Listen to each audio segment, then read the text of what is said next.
LU3 AM 1080. Defensores del fracaso, con la participación de Carlos Reyes y Valentín Riera. Un espacio para hablar sobre actualidad, psicoanálisis y mitología. Los miércoles de 22 a 24, prendete a LU3 AM 1080.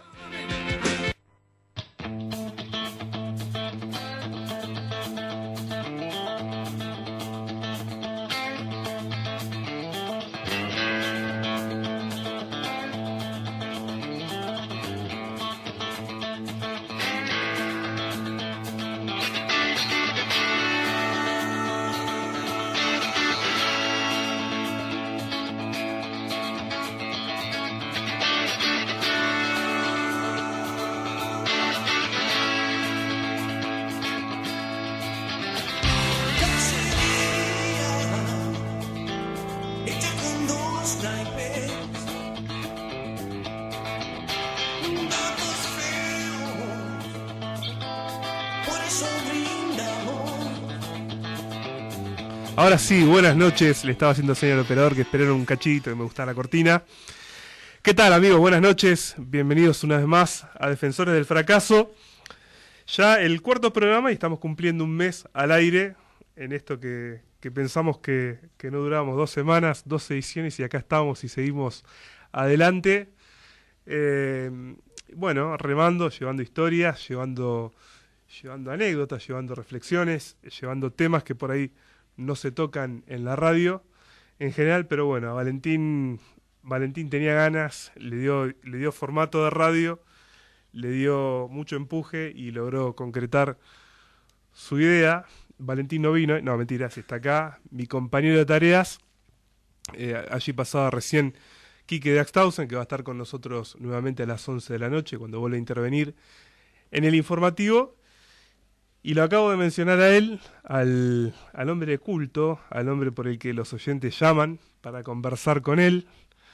No es que lo digo de envidioso, para nada, lo quiero aclarar. Así que le voy a dar la pelota a mi compañero de tareas, como dijo mi maestro Hugo. Te saludo formalmente, Valentín. Buenas noches, porque ya hace varias horas que estamos charlando. Qué presentación, me pone cierta presión. La última vez que me presentaron así, no sé si salió tan bien, con tanta presión encima. Yo creo que te han presentado mejor, pero bueno, no voy a dar ejemplos que ilustren mi postura, mi tesis. ¿Cómo te va? Bien, muy bien. Tengo muchas ganas de hacer este programa, que como decíamos antes... Nosotros no. Como decíamos antes de salir, es quizás el más teatral de todos, el más en el que más vamos a apelar a la imaginación, pero bueno, también vamos a estar hablando un poco de historia. Así que bueno, si te parece, arrancamos. Bien. Primero vamos a mencionar... Dame un segundo, ¿eh? ¿Te molesta? Permiso. No. Bien, permiso. A Miguel Stewart, el operador, el principal responsable de que estemos hoy acá, como siempre, hablando por estos micrófonos, que son 4, supongo que 2 deben estar apagados, uno para cada uno, los 2 restantes, mientras esta luz se enciende para darnos aire para llegar a cada uno de ustedes. Ahora sí, don Riera... No me viene con esa cara. Sí. Vamos a decir los números de comunicación. Bien, sacate los lentes primero, a ver. Bien. Voy con el primero, ¿te parece? Dale. 452-03-82. 452-96-31. Bien, bueno, nos están escuchando por la 1080, como dice tu compañera Oriana, la 1080. Y también te voy a pedir que pases el número de WhatsApp, así la gente nos puede escribir, nos puede mandar audios, lo que quieran, que bueno, tantas veces me han escrito por ahí, así que lo pasamos. Bien, y los tengo separaditos, para no confundirme, 291-5-27-68-71. Lo repito, 291-5-27-68-71. Nos pueden escuchar también por lu3ondas.com.ar. Como siempre digo, esto es una formalidad porque ya los oyentes que vienen a lo largo del día, seguramente clavados al dial, ya deben saber de memoria los números, los deben haber escuchado todo el día, incluso también en la dirección de internet por las que nos pueden escuchar, que además ya nos están escuchando, así que, pero bien vale porque siempre es lindo también recordarle a la gente. Son las 22:09 en toda la República Argentina incluso en San Luis, ¿sí? Bien, vamos a los que nos compete en esta noche fresca. Parecía que se venían los días primaverales, pero no. Así que adelante. Hoy nuestro viaje va a comenzar a fines del siglo XV. Estamos bastante más cercanos a lo que solemos tocar. Hoy nuestro viaje, comienza a fines del siglo XV en un barco que está en alta mar. Zarpó hace más de 2 meses desde España con un rumbo algo incierto. En medio de ese barco, el almirante empieza a ser mirado con un poco de sospecha porque no parecen encontrar un rumbo y los tripulantes empiezan a ponerse algo nerviosos. Uno de los marinos se pregunta si todo este sacrificio que están haciendo vale la pena por un poco de pimienta, un poco de ají molido y un poco de clavo de olor. Recordemos que en esta época Asia, además de ser la ruta de la seda, era también la ruta de las especias. No solamente se usaba en la cocina, sino también se usaba mucho para la conserva. Obviamente estamos hablando del siglo XV, lejos de haber heladera, freezer. ¿Cómo se conservaban las carnes? ¿Cómo se conservaban los alimentos? Con especias. Eran muy caras, muy caras. Incluso llegaban a pagarse durante el Renacimiento, llegaban a pagarse varios pesos de oro por una libra de esta especia que estamos hablando. Y el camino que debía seguirse para llegar a estas tierras cargadas de especias y condimentos era yendo, situándonos en Europa, hacia el oeste y luego, hacia el este, hacia Asia, justamente, aunque suene feo, y había que pasar por Oriente Medio hasta llegar a China o la India. Había un paso clave que ya lo nombramos tantas veces aquí, como es Constantinopla, lo que en otro momento fue Troya.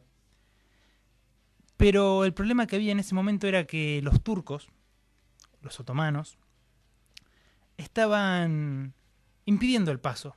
Entonces había que pagar altísimas tasas de interés para poder pasar, altísimos peajes, podríamos decir, para poder pasar con las especias y traerlas desde Asia hacia Europa, bien digo. Entonces, un tipo, genovés probablemente, aunque se discute, pero un tipo le dice a los reyes de España: che, yo voy a ir por otro lado. Voy a llegar a la India, pero voy a llegar por agua. Voy a llegar hasta Japón, pero voy a llegar por agua. Y no voy a ir por el lugar común que donde se suele hacer, sino que voy a agarrar para el otro lado. Recordemos que eso de que los europeos del siglo XV pensaban que la Tierra era plana es una falacia. Desde hace varios siglos se sabía que la Tierra era redonda y de hecho así es como que surge esta empresa. Los reyes españoles, los reyes católicos le dicen: bueno, vaya nomás, le pagamos un poco, y le dan permiso a este almirante para que vaya. Este tipo del que estamos hablando no es otro que el almirante Cristóbal Colón. Hacía ya más de 2 meses, como dijimos, que habían salido desde el puerto de España, el puerto de Sevilla, si no me acuerdo mal. Y cuando estaban muy próximos a perecer, muy cerca de que el hambre y el escobruto les ganen, se dice que un 12 de octubre, o quizás un 10 de octubre, del año 1492, la tripulación es sacudida por un grito. ¡Tierra a la vista! Imagínense la emoción de esa gente después de estar 2 meses a la deriva sin saber si iban a volver a pisar tierra, porque a lo mejor no se caían a ningún lado, no se caían de la tierra como nos hicieron creer, ni los iban a devorar esas tortugas gigantes, pero a lo mejor no encontraban nada, o a lo mejor encontraban, pero una vez que ya todos habían muerto de hambre. Imagínense la emoción de esa gente. Habían llegado por primera vez unos españoles, por primera vez al menos documentado, unos españoles a las islas menores de las Bahamas. Claro, ellos no lo sabían, pensaban que habían llegado a la parte trasera de las Indias, y así es como llamaron a los habitantes que en estas islas encontraron, los indios, posteriormente llamados los caribes, por otra linda leyenda que algún día contaremos. Y así es como comienza nuestra historia, con el primer contacto registrado de europeos con aborígenes americanos, con habitantes del suelo americano, mal llamado indios. Y bueno, luego de esto vinieron muchos más viajes de europeos que trajeron no solamente armas y religión, sino que además alguna enfermedad y algo más grave quizás. Y a cambio de ello nos trajeron la Biblia, pero como bien dijo un gran escritor uruguayo, nosotros teníamos la tierra y ellos la Biblia. Nos pidieron que cerremos los ojos para rezar, y cuando los abrimos, nosotros teníamos la Biblia y ellos tenían la tierra. Bien, allí quedaba sentada entonces la propuesta para esta noche, para seguir conversando, pero lo vamos a tener que hacer después de la pausa. Vamos a una tanda comercial ya, las 22:15, y enseguida volvemos. LU3 AM 1080. AM 1080. Cooperativa de Trabajo Ondas del Sur Limitada. LU3 AM 1080. Obras de la comunidad para la comunidad. Cooperadora del Hospital Municipal y Pétalos de Vida. Asóciese en Estomba 968 o llame a los teléfonos 454-4128, 454-6666 y 453-4497. Colabore para que las obras continúen. Para prevenir las enfermedades cardiovasculares, la diabetes y algunos tipos de cáncer, es importante hacer al menos 30 minutos de actividad física por día. Pueden ser seguidos o fraccionados en bloques de 10 minutos. Suma pequeños cambios en tu rutina diaria y suma salud a tu vida. El arranque sin temor tiene Uboldi, un gran acumulador. Baterías Uboldi, Mateo 934, teléfono 481-5649. Sostenemos el trabajo. Promovemos la industria. Generamos servicios. Innovamos, defendiendo la producción nacional. Recuperamos el hábitat. Crecemos con cada pueblo, con cada ciudad, en todo nuestro país. Con eficiencia y solidaridad desde hace más de un siglo. 70 federaciones, miles de empresas, millones de argentinos. Por el camino de la independencia. Confederación Cooperativa de la República Argentina. Ahora podés vender más. Llegó SIPAGO, la herramienta que te permite aumentar tus ventas cobrando desde tu celular, cuando quieras y estés donde estés, aceptando la tarjeta en tu comercio o enviando un link de pago. Con SIPAGO aceptás todas las tarjetas de crédito y débito sin costo fijo y con las comisiones más bajas. Entrá a sipago.com.ar y empezá a vender más. SIPAGO, la solución de cobro que te faltaba. LU3 AM 1080. LU3.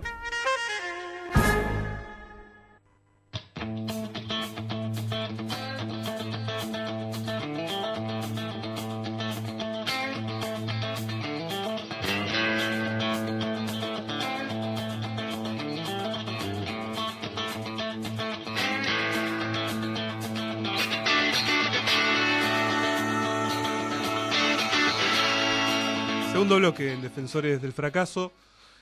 Son las 22:18 en toda la República Argentina. Antes de seguir, le quiero mandar un saludo a Nico Guardese, el operador de la mañana. Gran compañero, gran persona y muy rockero además. Una persona con la que tengo charlas muy fluidas en la materia rock. Y quiero mencionar también a Mauro Senesi, que la rompe a la mañana en Mañanas Informativas con otro amigo, con Martín Juliá, porque realmente la rompe en política internacional.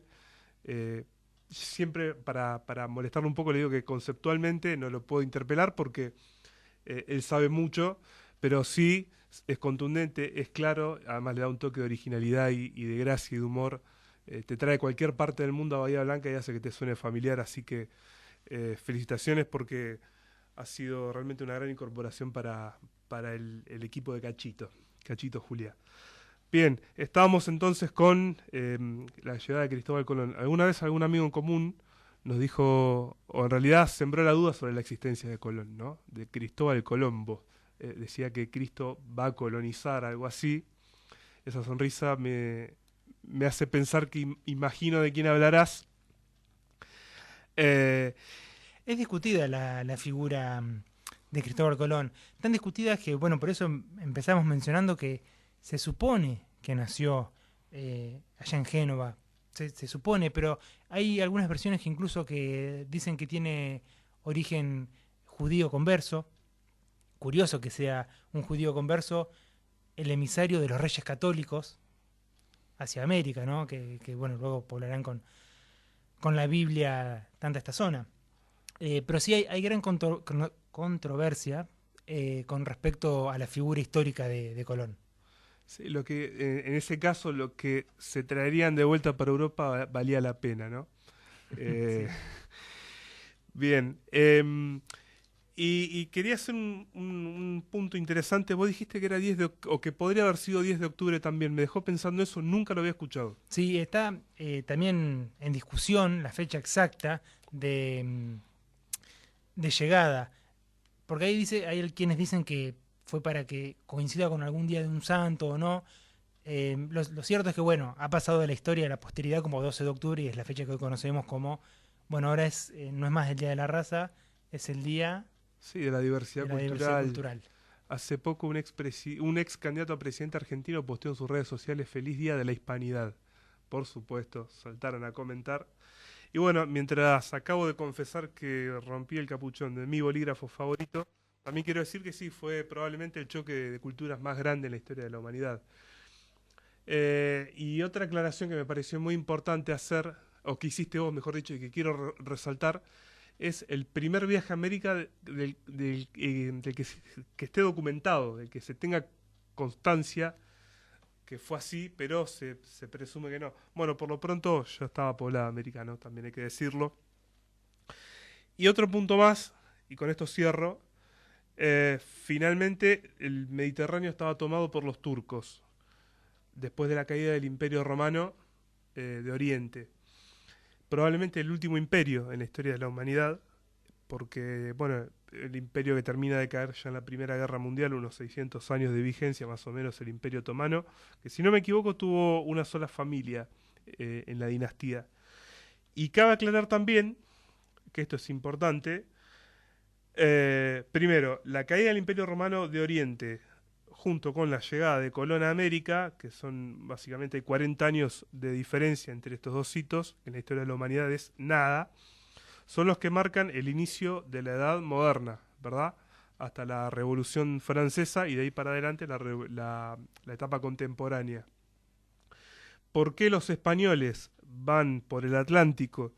Bueno, porque la ruta por África, costeando África, ya era propiedad, literalmente, de los portugueses. Entonces los españoles decidieron, bueno, financiar a este almirante a los efectos de encontrar una nueva ruta y la verdad es que les salió muy bien. Y si hoy miramos un poco el mapa de América, podemos ver que a grandes rasgos hay 3 idiomas predominantes y bastante sectorizados. Podemos decir en su mayoría el idioma español, que lo tenemos en Sud y Centroamérica, tenemos en el norte el inglés y tenemos el portugués en el gigante de Brasil. ¿Por qué?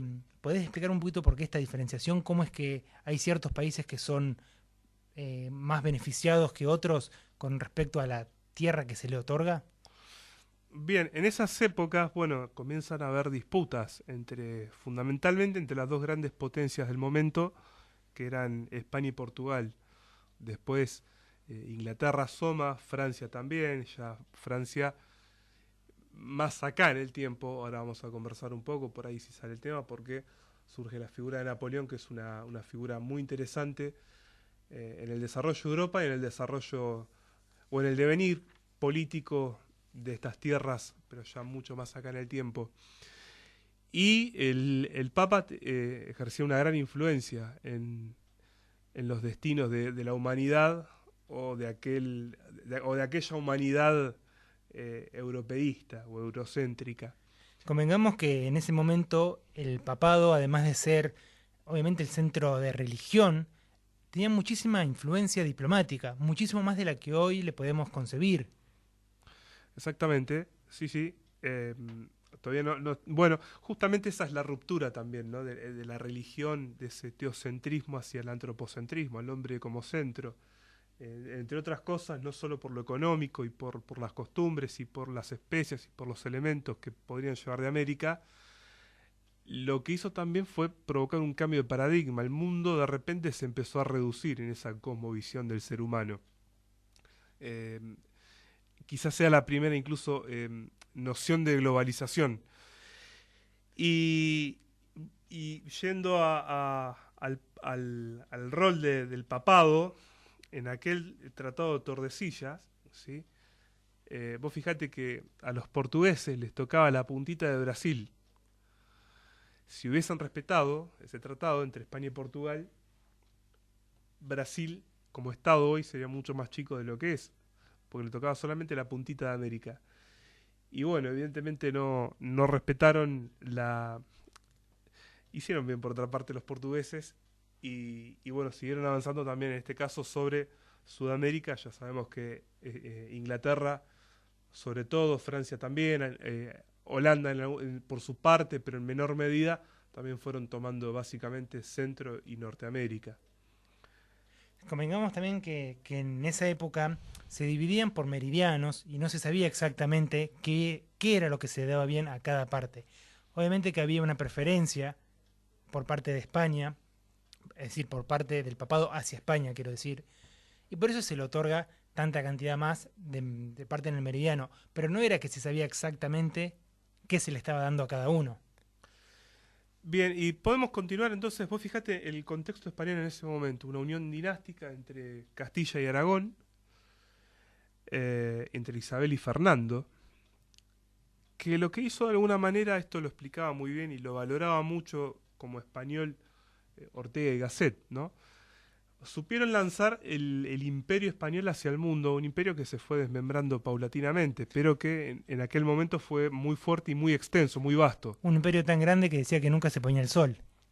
Claro, porque había territorios, sí, en el norte de África, es verdad, en América, y se fue cayendo poco a poco, pero esta unión dinástica lo que hizo, entre otras cosas, fue, por ejemplo, tomar el sur de la península. Los españoles estaban en el norte y recuperaron el sur de la península ya hacia 1520 y pico, donde con estaba el último bastión que era Granada. Donde había gran presencia de los musulmanes, donde estaba Córdoba la Sultana, por ejemplo, como quizás el arquetipo de ciudad musulmana dentro de Europa, y que de hecho España tiene gran presencia mora aún en su historia y en sus vestigios.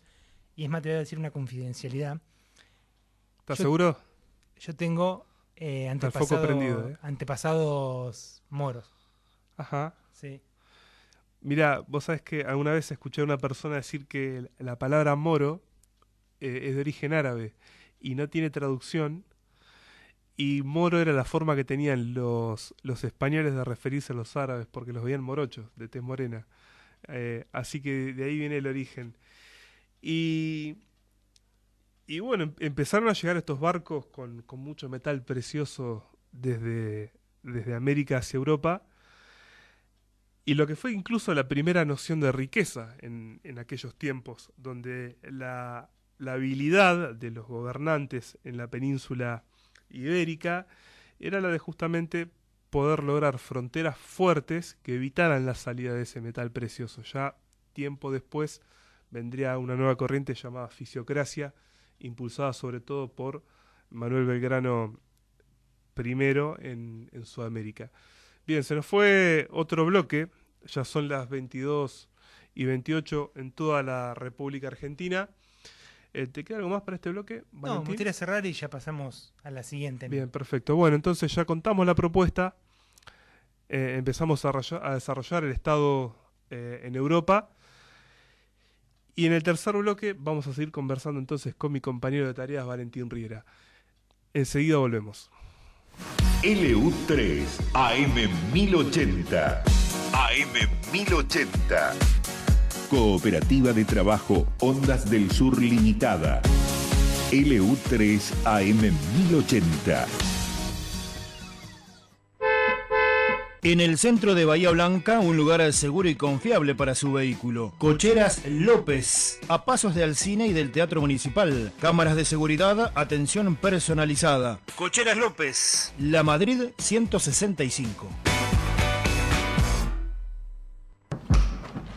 Nuestro país tiene 3.800.000 kilómetros cuadrados. Es enorme, tiene muchos paisajes, tiene mucho de todo, pero pocos donantes voluntarios de sangre. La ciencia hoy puede hacer muchas cosas, pero no puede replicar la sangre. No te olvides, estés donde estés, donar sangre salva vidas.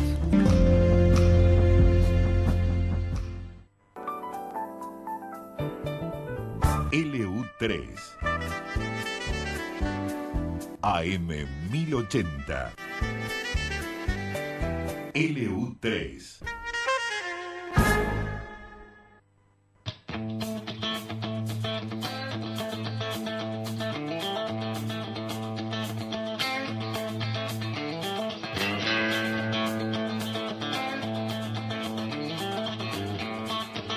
Seguimos al aire en el LU3 AM 1080. Nos pueden escuchar también por www.lu3ondas.com.ar.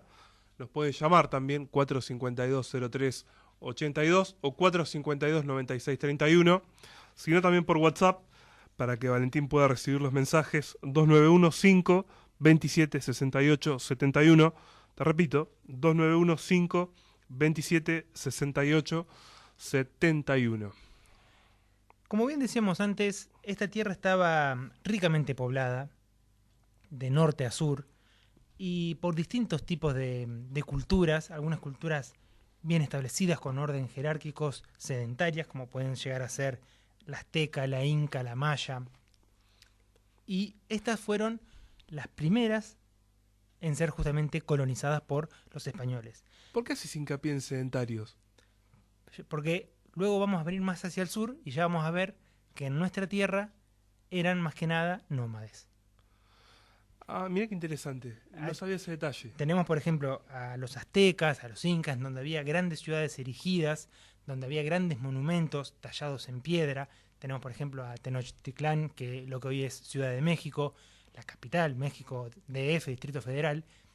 Está emplazada en el mismo lugar donde estaba emplazada Tenochtitlán, que era una ciudad gigantesca, y que tiene la particularidad de estar emplazada encima de un lago. Entonces había, al estilo Venecia, o sea, había las calles estaban inundadas, estaba arriba de un lago. ¿Por qué tan complicado, dirías vos? Bueno, porque en ese punto fue donde se paró Quetzalcóatl, el dios de los aztecas. Pero bueno, no era eso a lo que íbamos a apuntar, nos fuimos un poquito de tema. Estos grandes imperios, que también coincidían en bastante cercanos con el lugar en donde arribaron. Recordemos que los europeos llegaron primeramente al Caribe, y acá estamos hablando de la península, el Golfo de México, justamente, bastante cercano.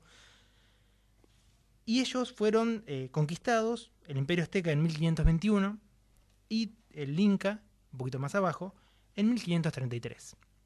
Es decir, bastante cercano al descubrimiento de América, al mal llamado descubrimiento de América. Es decir, pasaron unos 50 años y ya estaba conquistado los dos más grandes imperios que en estas tierras había.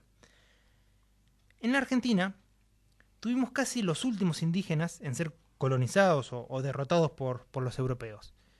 A ver, en gran parte por la dificultad del territorio en el que se encontraba, muy lejano a donde ellos desembarcaban en primera instancia, y en segundo lugar por la poca atracción que tenían estas tierras. Porque recordemos que si bien Argentina es la tierra de la plata, de ahí viene el nombre Argentum, por eso el río, porque se supone que había mucha plata, realmente eran tierras bastante pobres. No se puede comparar, por ejemplo, con el Perú, con Bolivia, con la mina de Potosí. Claro, Potosí era la ciudad más importante de la región. Claro, en donde había muchísimo oro y en donde obviamente los españoles ponían mucha mayor atención allí. Entonces, aquí en nuestro territorio fueron los últimos casi, y hasta 1800 y pico, casi 1900, no se terminó la guerra contra el indio. Perdón, yo digo indio, pero en realidad me estoy refiriendo a los pueblos aborígenes. Incluso aborigen tampoco gusta como forma de referirse hacia ellos. Los pueblos originarios. Claro, porque aborigen habla de el prefijo ab es que carece de origen, cosa que no es así. Pero esto también me enteré hace relativamente poco tiempo. Bueno, estamos también deconstruyéndonos en este tema también, ¿no? Y es muy, muy interesante que, bueno, por ejemplo, yo esto no lo sabía, lo de aborigen que carecía de origen. Y sí, como decís, es un proceso en el cual estamos constantemente, justamente porque nos metemos en este barro, tenemos la posibilidad de, bueno, de ensuciarnos un poco, pero salimos mejor, creo yo. Eufemísticamente me estás diciendo que te mandé al frente al aire. Más o menos. Bien, capté la onda. Aquí en esta tierra, particularmente en donde estamos, en la zona de Buenos Aires, había gran presencia de pueblos autóctonos, y que ellos eran los llamados pampas. Pero esto también es un error casi de traducción, porque pampa es un vocablo quechua que significa llanura. Entonces, como desconocían lo que había bastante por estas tierras, por estas latitudes, se los denominaba pampa de forma casi general, pensando que eran todos una misma sola, un mismo origen, una misma población. En realidad eran personas muy diferentes, eran comunidades muy distintas con distintas culturas, distintas religiones, si bien compartían ciertas particularidades, tenían organización, que eso es algo que vamos a destacar a lo largo de todo este programa. No era que eran personas que no tenían ningún tipo de organización y que simplemente vivían de la casa. Claro que vivían de la casa y de la recolección, pero también tenían alto nivel de organización, y ya nos adentraremos en ello.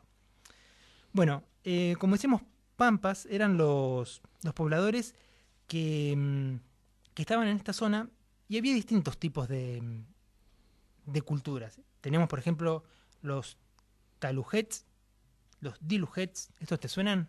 No, estos justamente no. Bueno, pero también tenemos los het, solamente los het, que significan personas, que también es un vocablo que no es de ellos, sino que es de un jesuita que se los impuso.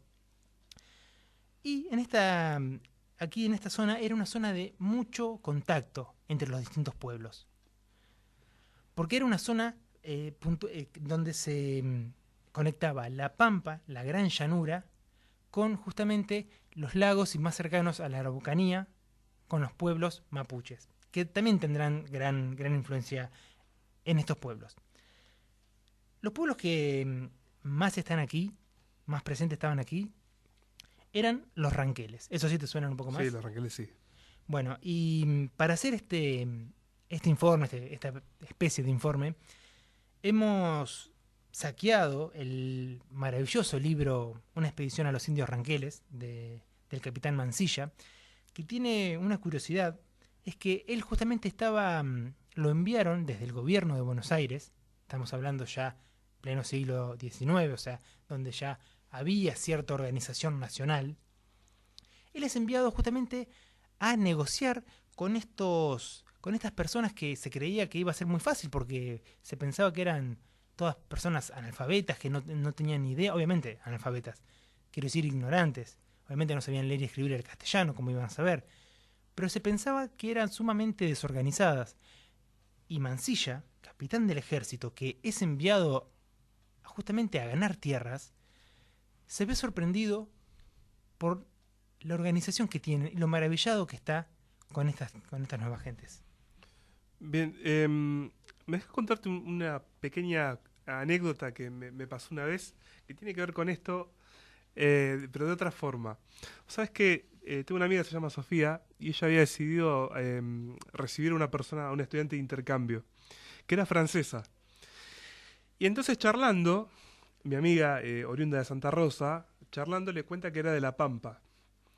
Bueno, vos no sabés la carcajada que largó la francesa. Y no entendíamos nada, ¿por qué? ¿Qué pasaba? Entonces hubo que explicarle que efectivamente era de La Pampa, y la francesa incrédula no entendía.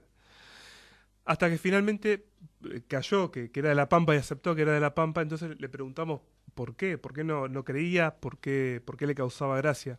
Y ella contaba que en Francia, cuando se habla de la pampa, es como decir acá ser de la loma del traste, por no utilizar otra palabra.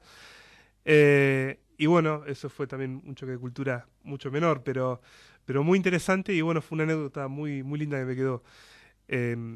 Tienen para los europeos, o por lo menos en este caso para los franceses, otro significado.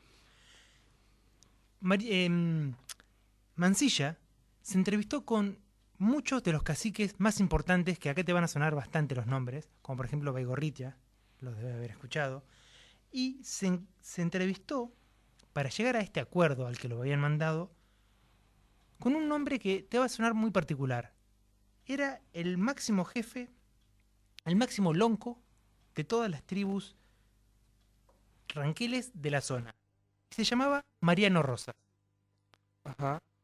Qué curioso, ¿no? Que el máximo lonco tenga un nombre tan cristiano y particularmente este apellido, Rosas.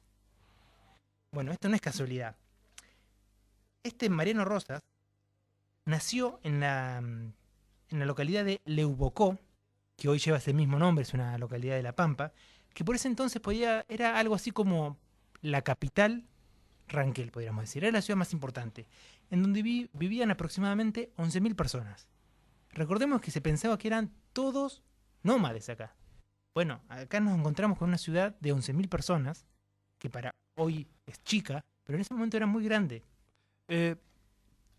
Discúlpame que te interrumpa, porque acá me sembras la curiosidad. Me estás hablando de Mariano Rosas.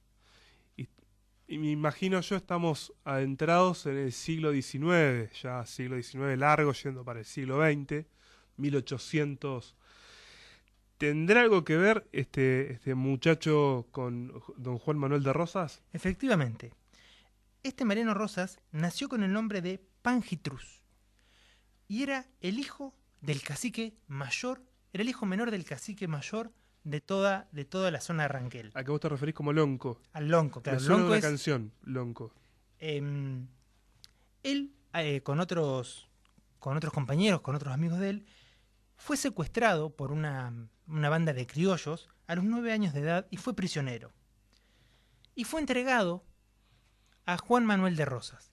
Le fue entregado como peón rural, pero él sabía, Juan Manuel de Rosas sabía que este Pangitrus era hijo de un gran cacique. Entonces lo apadrinó, le puso un nombre cristiano, lo bautizó y le dio su apellido.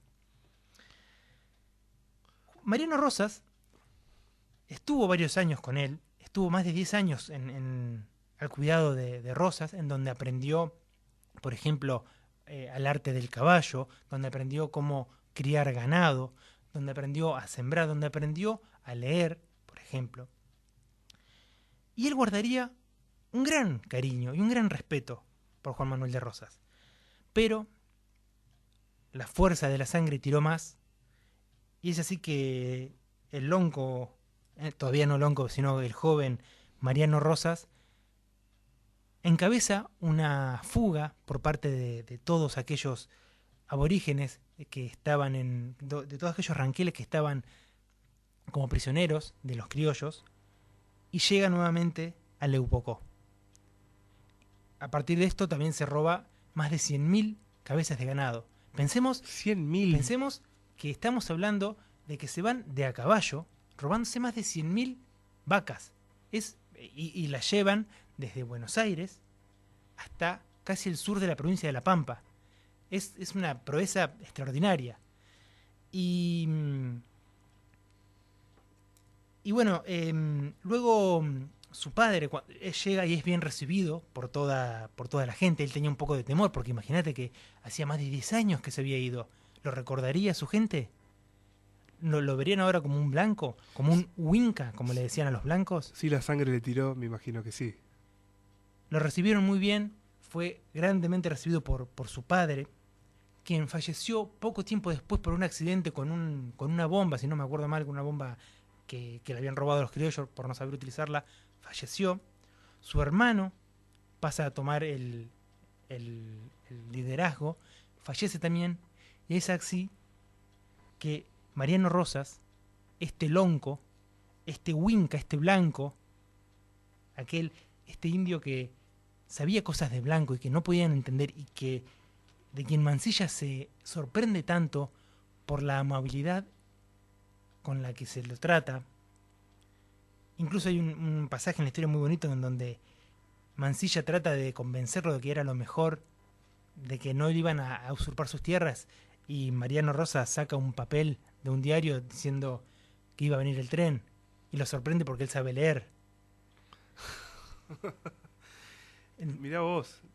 Bueno, es interesante lo que decís, porque lo que demuestra es que en realidad generalmente el ser humano, cuando ha avanzado sobre otra cultura, ha tendido siempre a destruirla, a conquistarla, a colonizarla, hablando de Cristóbal Colón.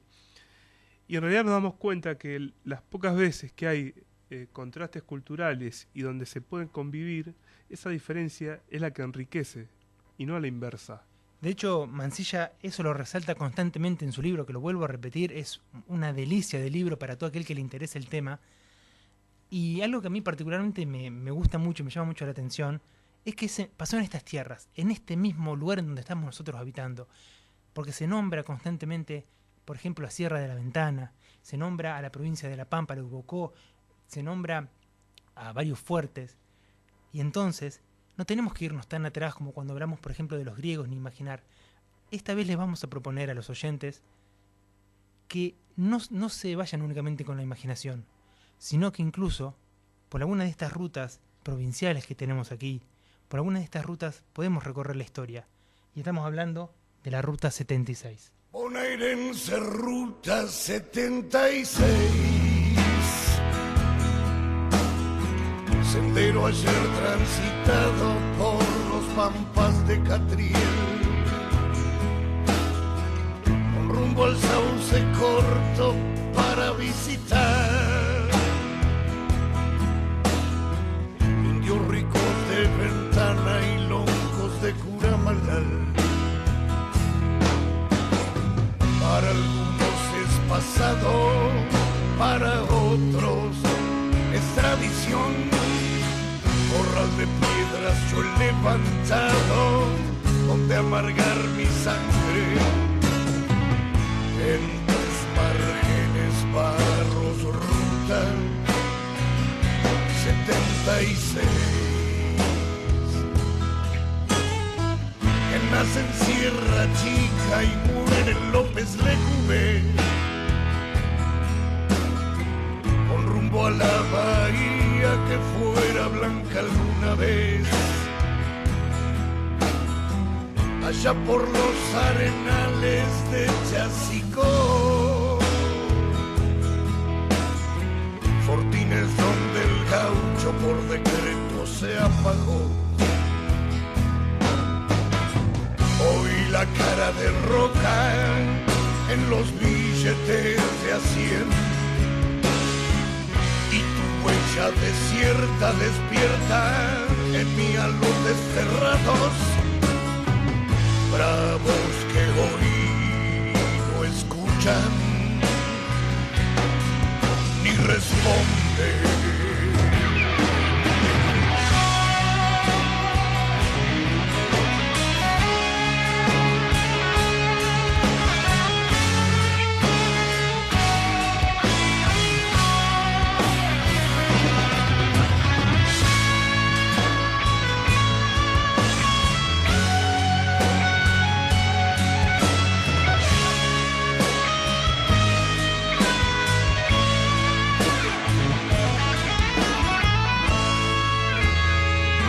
Bonaerense Ruta 76,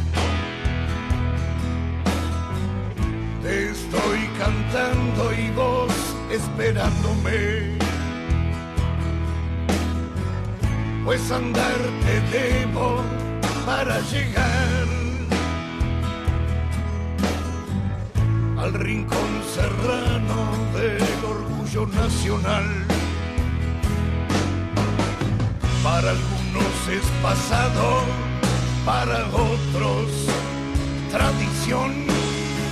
Corral de piedras yo he levantado, donde amargar mi sangre.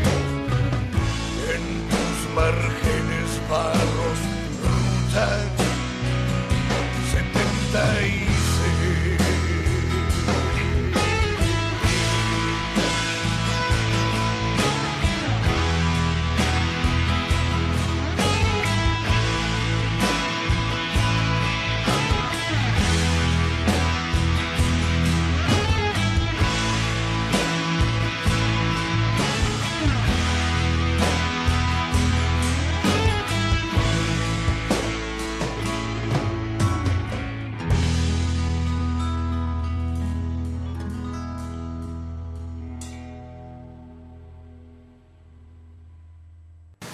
LU3 AM1080. AM1080. Cooperativa de Trabajo Ondas del Sur Limitada. LU3 AM1080. Somos creadores de nuevos horizontes. La puerta al mundo para los grandes emprendimientos de nuestro país. Consorcio de Gestión del Puerto de Bahía Blanca. Futuro en expansión. Paga tus facturas con el botón de pago de EDES. Ahora podés abonar tus consumos mensuales desde sucursalvirtual.infoedes.com y a través de nuestra app EDES Móvil. Es muy fácil. Te registrás por única vez, vinculás uno o más suministros y pagás las facturas que quieras. Podés pagar en cualquier momento del mes, hasta habiendo recibido el aviso de suspensión o con suministro cortado. Pagar con EDES es fácil.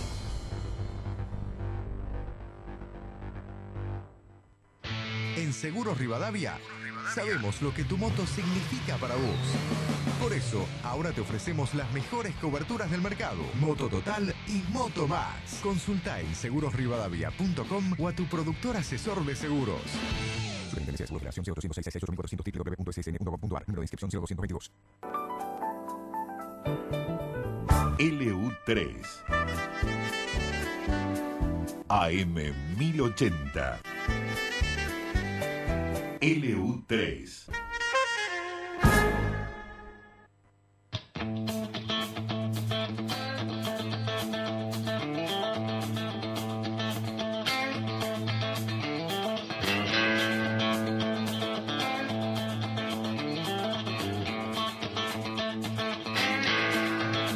Bien, Valentín, si no te molesta, seguimos haciendo radio. ¿Qué te parece? Me parece bien. No, bien, mala mía, porque yo en realidad le di seña a Miguel Stewart. Y bueno, estábamos conversando sobre mitos en Pigüé, sobre leyendas en Pigüé. Son más interesantes los cortes que lo que salimos al aire a veces. Bueno, sí, efectivamente, sí. También hablamos más distendidos. Pero bueno, ya que hablamos de leyendas, vamos a hablar un poco de la religión de estos pampas que tantos mencionamos antes. Bueno, te quería contar, pará, dame un segundo. Habíamos, recién pasaba Almafuerte, Ruta 76, y lo que te quería contar es que la primera vez que escuché esta canción, lloré. ¿Te emocionaste? Sí, mucho. Y te digo, es una de mis canciones favoritas. Sí, es muy linda canción. Bien, discúlpeme la oportuna interrupción, o inoportuna, lo dejo a su criterio, pero por favor continúe con la religión de los pampas. Los indios pampas tenían una religión dualista, en donde había un bueno y un malo, podríamos llamar un dios y un diablo, para traerlo quizás, para cristianizarlo de esta forma, en donde llamaban Chachao al dios bueno, en donde tenía forma y cara de hombre, y se lo imaginaban como un viejo, pero con un alma de niño. Lindo este detalle. Y en oposición, a forma de mal, está, y acá les va a sonar muy familiar, Hualicho. Ajá, mirá. Hualicho, lo que hoy se entiende quizás como una suerte de brujería o algo así, para los indios ranqueles era la personificación del mal. Y es muy, muy linda la historia de cómo Chachao fue el creador de la raza humana, del género humano, pero no el que les dio vida. Chachao se aburría mucho en la eternidad, en el cielo. Y entonces quiso bajar a la tierra, todavía no del todo conformada, pero quiso bajar a ver cómo estaba. Esta era una tierra muy, muy lluviosa. Curioso que los pampas, que vivían casi en una zona desértica, tengan al mundo antes de ellos como muy lluvioso. Bueno, en este mundo tan primitivo, las cosas cambiaban, eran bastante mutables, incluso mutaban tanto y distaban tanto de la actualidad, que la Vía Láctea llegaba desde el cielo hasta la pampa, y era cómo se unía el cielo y la pampa. Fíjese qué curioso. De hecho, la Vía Láctea es llamada el Camino del Cielo en la lengua vernácula. Bueno, estaba por acá Chachao disfrutando, jugando, quizás ya que era un niño eterno, ensuciándose las manos, me imagino chapoteando en algún charquito de barro, y modeló con barro unas figuras de fantasía y que les pareció muy, muy divertidas. Y les sopló vida. Así fueron creados los animales. Para darle espacio donde correr, de otro soplo, sacó a todas las lluvias, secó los pantanos y le dio firmeza a la pampa, para que puedan correr las distintas aves y animales que había creado. Vio su imagen reflejada en la laguna, recordemos que él tenía forma humana, y tuvo el capricho de reproducirla en estatuillas chiquititas y de 2 pies, que vestirían como él, con chiripá y poncho. Pero estas no eran reproducciones perfectas, ya que el viejo estaba de buen humor y solamente buscaba reírse un poco. Antes de terminar la creación del hombre, el ñandú, que ya había sido creado y que estaba cansado de correr por esta pampa seca, quiso subir al cielo por la Vía Láctea. Recordemos que era la escalera. Entonces aprovechó la distracción de Chachao para empezar a correr y ascender unos tramos en el cielo. Al darse cuenta de todo esto, Chachao, el dios viejo, pensó que una criatura de barro, como lo era el avestruz, el ñandú, iba a ensuciar todo en el cielo. Y entonces desató las boleadoras y las arrojó al osado animal, que de una espantada se volvió rápidamente para la pampa, dejando en el cielo, y a comienzos de la Vía Láctea, una huella de sus 3 dedos y del garrón, que no es otra cosa que la Cruz del Sur. Mirá. Y también quedaron las boleadoras del viejo, que son Alfa y Beta de Centauro, que están junto a la huella del avestruz, es decir, junto a la Cruz del Sur. Pero bueno, ocupado en espantar Chachao al ñandú, descuidó a las figurillas de barrio que había creado. Y entonces Gualicho, para gastarle una broma, que también Gualicho también había descendido a la tierra para ver qué estaba haciendo su hermano. Eran hermanos. Eran hermanos. Y para hacerle una broma, agarró y sopló Gualicho con un aire de vida, un soplo de vida, y les dio alma a estas figurillas de barro. Recordemos que alma se puede traducir también como soplo. Curiosa esta similitud entre las distintas religiones. Entonces, las pequeñas figurillas de barro que eran los humanos se empezaron a mover y se llenaron de espanto ambos hijos del cielo, Chachao y Gualicho, cuando vieron a los objetos de barro moverse y empezar a caminar como si fueran dioses. Chachao se asustó mucho y escapó horrorizado por la Vía Láctea, y con su cuchillo de piedra cortó el camino para que los monstruos, o sea los humanos, no puedan subir nunca al cielo.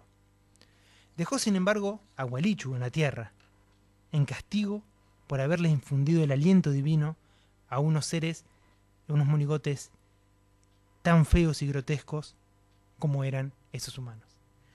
Y desde entonces es que Chachao no está más entre nosotros, sino que él se encuentra en el cielo esperando por aquellos buenos ranqueles que logren ganarse el cielo. Y Gualicho se quedó aquí. Y es Gualicho el encargado de hacer que, por ejemplo, pasen las desgracias, de que haya malones malos, justamente. Y es curioso cómo Gualicho quedó entre la tierra para causarles mal a las personas y Chachao se fue para el cielo. Muy bien, interesante historia. ¿Hay alguien a quien te gustaría dedicar esta linda historia? Sí, a esos pampas a los cuales Chau con todo el tiempo del mundo que él construyó, está esperando a pesar de las atrocidades que el hombre blanco ha cometido. Muy bien. Me sumo a esa dedicatoria, me parece muy, muy bonita. Y yo también quisiera dedicársela a los ranqueles en general, a todo el pueblo ranquel, que fue tan difamado, que se lo acusó injustamente de ser alcohólico, por ejemplo, como si el hombre blanco no tomara. Y yo se lo quisiera dedicar a todos estos ranqueles, y que quizás que el cielo no se gane más y de otra forma que no sea con un vinito y amor.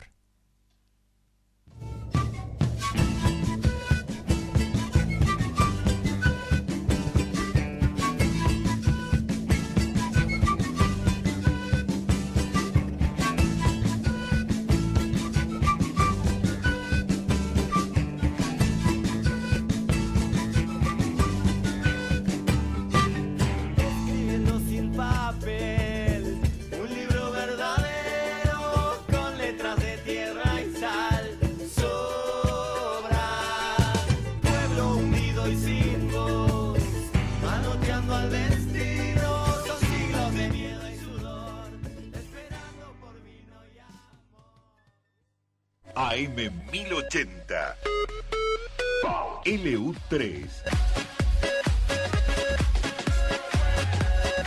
AM 1080 Informa División Noticias de LU3 AM 1080. 14 grados 8 décimos la temperatura en la ciudad de Bahía Blanca, la humedad en el 60%, viento del noreste a 12 kilómetros horarios, cielo nublado. Algunos titulares que luego estaremos desarrollando en nuestro panorama de la próxima medianoche. La Argentina no apoyó en la OEA una declaración que exige elecciones libres e independientes en Venezuela. Tampoco la Argentina votó otra resolución de la OEA que exige al régimen de Nicaragua un proceso electoral sin fraude. El Ministerio de Salud de la Nación informó que durante las últimas 24 horas se registraron en el país 423 muertes y 18.326 nuevos casos por coronavirus. Es el registro de contagios más altos en una jornada desde el comienzo de la pandemia.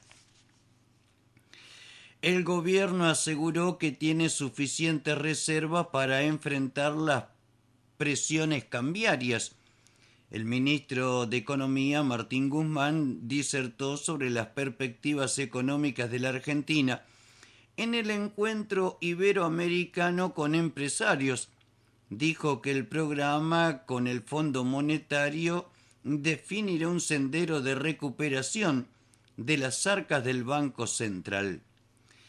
Pino Solana sigue internado en la terapia intensiva en un hospital de París con coronavirus y su estado de salud es delicado. Alberto Fernández evalúa anunciar en la provincia de Misiones la nueva extensión de la cuarentena. Viajará el viernes a Iguazú para respaldar a la industria turística local. El dólar blue subió 3 pesos para cerrar a 183 pesos vendedor y para ampliar la brecha hasta el máximo del 135,4% con el dólar oficial, de acuerdo a un relevamiento del diario Ámbito Financiero en Cuevas de la City porteña. Kicillof aseguró que en el encuentro que mantendrán mañana autoridades bonaerenses con referentes de la Asociación Argentina de Empresarios Teatrales y Musicales, se buscarán soluciones y consensos tras la preocupación expresada desde el sector luego de que se anunciara la prohibición de actividades de este tipo en espacios cerrados por la pandemia de coronavirus durante la temporada de verano. sorteó la tómbola de Santa Fe, primer premio 0505 0505, segundo 8109, tercero 6137, cuarto 2640, quinto 1476.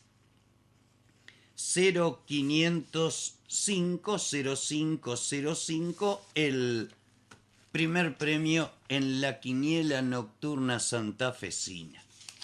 Estos y otros titulares serán luego desarrollados en nuestro panorama de la próxima medianoche. 14 grados 8 décimos la temperatura en Bahía, la humedad en el 60%, viento del noreste a 12 kilómetros horarios, cielo nublado, alta la presión 1020, decimal 6, medida en hectopascales.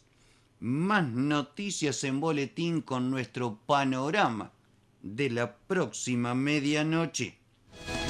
Informó la División Noticias de LU3 AM 1080.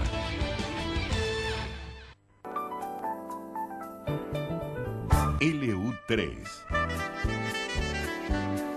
AM 1080. LU3.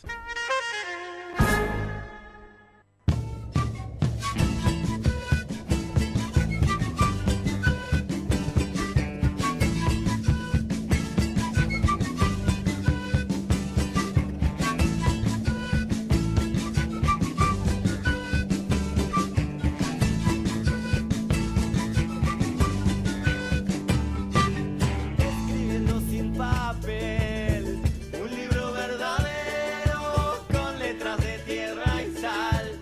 Sobra, pueblo hundido y sin voz, manoteando al destino. Son siglos de miedo y sudor, esperando por vino y amor.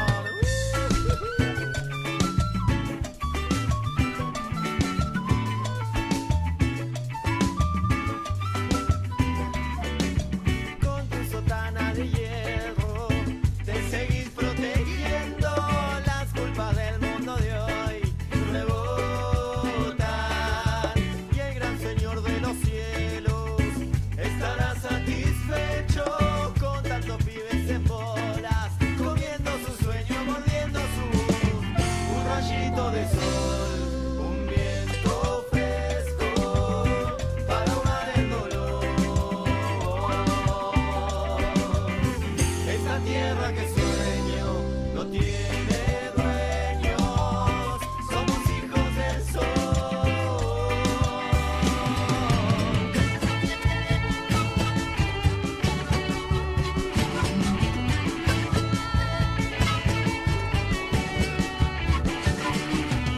Si ellos dicen la verdad, seguiremos mintiendo. Ley de cerdos sangurrientos, fuego por este río y sin barco llegaremos nadando. La suerte no es para siempre, tu viento de popa ya se va a acabar. Un rayito de sol, un viento fresco para ahogar el dolor. Esta tierra que sueño no tiene dueños, somos hijos del sol.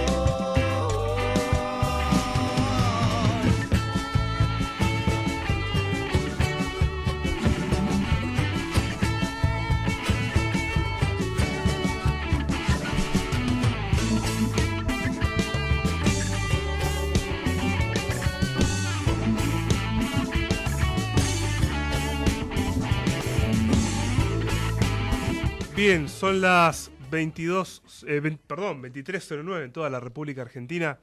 Allí pasaba en el informativo Quique Daxtausen, que no lo presentamos, venías embalado, Valentín. Y bueno, allí pasaba, nuevamente va a volver a intervenir para ya cerrar la radio a las 12, a las 24 o a las 00, como te guste decirlo. Sí. Bueno, nos llegaron algunos mensajitos.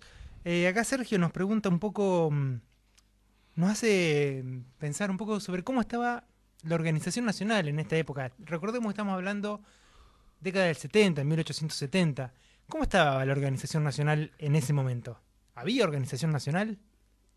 Bueno, era incipiente. Vos calculá que Argentina o las Provincias Unidas del Río de la Plata se independizan en 1816, ¿sí? Por orden ya de un San Martín que estaba cruzando la cordillera. Vamos, por orden no, pero sí estaba presionando justamente porque quería ir a expulsar a los realistas en nombre de alguien, ¿sí? Y por estos vaivenes de la política nacional que incluso al día de hoy padecemos, eso todavía no iba a suceder. Incluso la fecha es difícil de determinarla también, pero podríamos decir allá por 1853, por ejemplo, cuando se sanciona la primera Constitución Nacional, que tuvo, por ejemplo, durante 7 años a las Provincias Unidas con Paraná como capital. Hay que destacar en aquel momento una fuerte figura de Urquiza, como ejerciendo influencia sobre los asuntos nacionales. Y la consolidación empieza a surgir ya en 1860. A todo esto tendríamos que hablar primero de Rosas, así que después podemos hablar un poquito. Pero vos fíjate que Urquiza derrota a Rosas un 3 de febrero de 1852 en un palomar en la batalla de Caseros. El palomar quedaría en lo que hoy es el barrio de Morón. Un ejército, 1852, ¿sí? Un ejército al que Urquiza lo llamó humildemente Ejército Grande, que estaba compuesto por muchos provincianos, por algunos exiliados de Rosas de la generación del 37 y algunos brasileros, también ya era Brasil en aquel momento, que tenía también intereses en esta región, y esa alianza grande fue la que derrotó a Rosas en aquel momento, y él termina prácticamente exiliado en Inglaterra. Sabrás vos este dato por ser seguidor de Ricardo Iorio, en Southampton. Tenía una relación muy estrecha, varios vínculos con Inglaterra, a pesar de que había defendido la soberanía nacional, lo que se llama o lo que se conoce como la vuelta obligada en aquel bloqueo anglo-francés. Pero para que te des una idea, justo José de Urquiza es el primer gobernante del interior del país que llega a detentar el manejo de las relaciones exteriores. Quien representaba a las Provincias Unidas del Río de la Plata hacia el mundo, hasta ese momento había sido siempre el gobernador de Buenos Aires. Y esto era importante porque vos te vas construyendo, ¿sí? Por alteridad, vos sabrás ese concepto, ¿no? Por oposición a quien tenés enfrente. Entonces tu identidad como Estado-nación incipiente se iba construyendo desde la perspectiva del gobernador de Buenos Aires. Rosas tenía un fuerte interés en tener ese poder y además también de controlar a todo el interior de Argentina o de las Provincias Unidas, porque Argentina como nombre iba a surgir después. Y que llegaba hasta poco más abajo casi de esta zona, por la provincia de Buenos Aires. Es decir, tenemos toda la zona sur casi siquiera sin constatar, sin estar dibujada más que en algunos mapas de forma muy rudimentaria. Sí, efectivamente, ese ya fue un trabajo entre comillas, de la generación del 80, ya con Roca y compañía, que iniciaron esas campañas al desierto, de un tema que nos gusta tanto, que es la guerra de Fortines, que Bahía Blanca fue un fuerte del que vamos a conversar en un rato, lo fue también San Blas, por ejemplo, en la guerra con Brasil por la posesión de la banda oriental del Uruguay. Una de las batallas se dio en San Blas, muy lejos de donde se estaba combatiendo. Aparentemente ahí habría puertos y servirían como un lugar donde se ponían en funcionamiento los barcos que Argentina iba a llevar para atacar aquella zona. Sí. ¿Te parece si por este bloque que ya se nos está terminando concluimos acá y después sí pasamos bien para meternos de lleno con Fortaleza Protectora Argentina, más conocido como Bahía Blanca. Como Bahía Blanca, mi querida Bahía Blanca. Bien, son las 23:15 casi en toda la República Argentina, 23:14 para ser más exacto. La gente nos escucha por LU3 AM 1080. Momento de una tanda comercial y enseguida volvemos. LU3 AM 1080. AM 1080. Cooperativa de Trabajo Ondas del Sur Limitada. LU3 AM 1080. Obras de la comunidad para la comunidad. Cooperadora del Hospital Municipal y Pétalos de Vida. Asóciese en Estomba 968 o llame a los teléfonos 454-4128, 454-6666 y 453-4497. Colabore para que las obras continúen.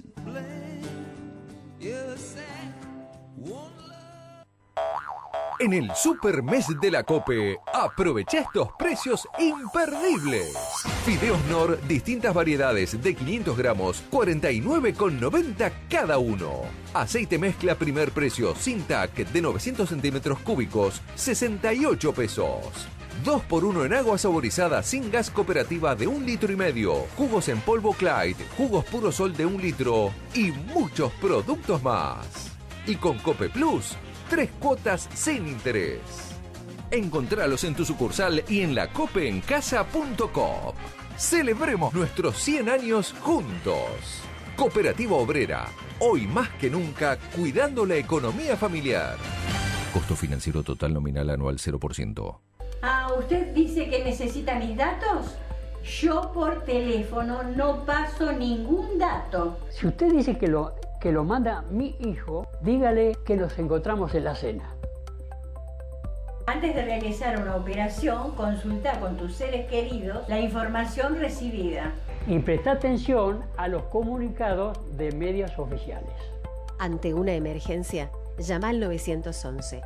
Nos cuidamos entre todos y todas. Municipio de Bahía Blanca. Serlin, servicio integral de limpieza de consorcios, laboratorios, oficinas, consultorios, cocheras y final de obras. Serlin, servicio integral de limpieza. Contactanos al 291-504-7737. LU3 AM 1080. LU3.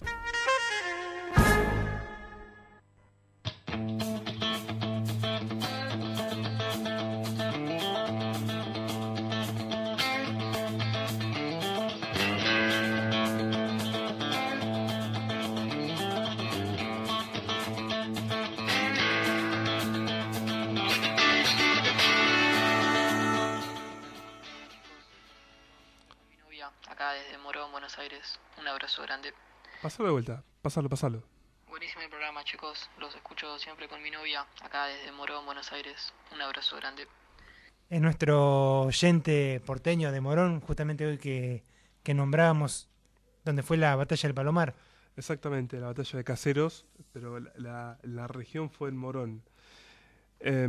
Y fue, sí, efectivamente en un Palomar donde don Juan Manuel de Rosas es derrotado para quizás de una vez por todas consolidar la unidad nacional, aunque se iba a tardar un poquito más porque uno simboliza en la Constitución, una Constitución respetada por todas las provincias del momento, como la unión efectiva de la República Argentina. Pero era el primer paso para acercar posiciones entre lo que era el Estado de Buenos Aires en su momento y el resto de las provincias.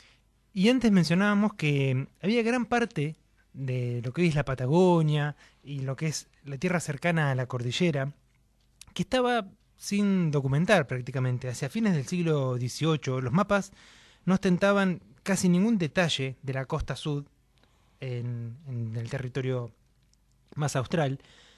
Y recién en el 1805 el gobierno de España mandó a reconocer oficialmente toda esta zona. Durante 1810 van a aparecer los primeros croquis en donde esbozaban algunas líneas de una bahía que tenía un tono blanquecino, a causa de la sal quizás. Y entonces toda esa zona fue conocida como la Bahía Blanca. Por eso en la canción que antes pasábamos decía la bahía que alguna vez fue blanca. Entonces estos fueron los primeros esbozos por intentar poblar esta zona, por intentar agregar más territorio justamente al territorio nacional. Entonces estamos con la frontera interior, la frontera contra el indio, como la llamaban, la frontera contra el aborigen. Pero también hay otro hecho curioso que va a finalmente a propiciar que se construya o que se dé mayor interés en Fortaleza Protectora Argentina, que es Bahía Blanca, que es un incidente poco conocido, que es un ataque del Imperio brasileño a Carmen de Patagones. Atacaron de hecho por ese lado y fueron repelidos. ¿Por qué? Porque justamente el Imperio de Brasil tenía intenciones de comenzar a tomar esta zona, como también lo tenía por ejemplo Chile, y que por eso fue que en su momento Roca, puso en marcha la campaña del desierto, la mal llamada campaña del desierto. Es interesante cómo estos hechos tan diferentes entre sí, propician a que se forme finalmente la Fortaleza Protectora Argentina. Tengo entendido, yo lamentablemente el sur no lo conozco, llegué hasta Río Colorado, es una gran deuda que tengo. Uno de mis tantos sueños es conocer Islas Malvinas, por ejemplo. Pero hay en una parroquia de Carmen de Patagones una enseña o una bandera brasilera de aquel entonces. Sí, yo tuve la posibilidad de verla y en esa misma...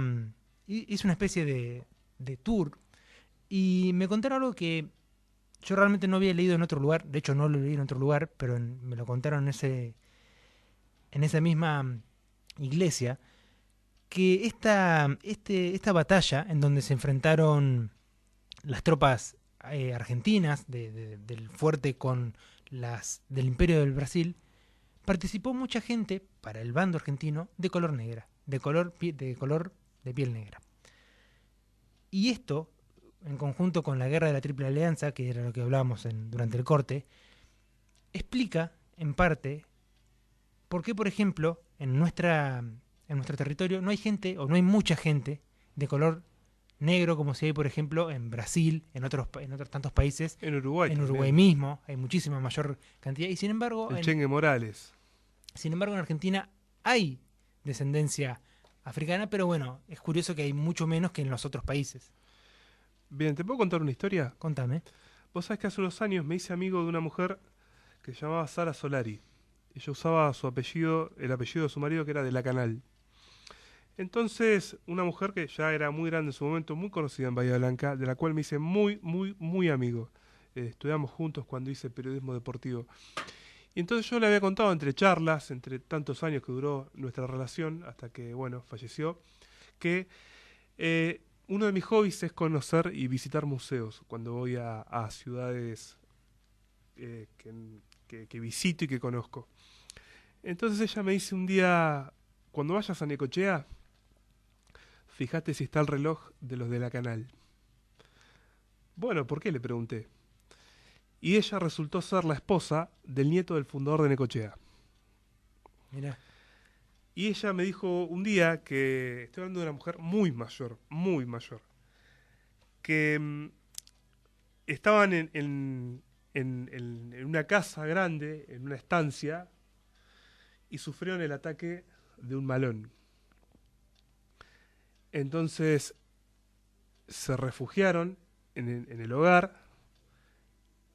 Los originarios empezaron a intentar entrar, forzaron las puertas, se iban refugiando en las habitaciones, avanzaban cada vez más, el malón estaba decidido a tomarlos, se iban refugiando en una casa muy grande, como el cuento de Casa Tomada, por ejemplo, de Cortázar, si no me equivoco, en Rayuela.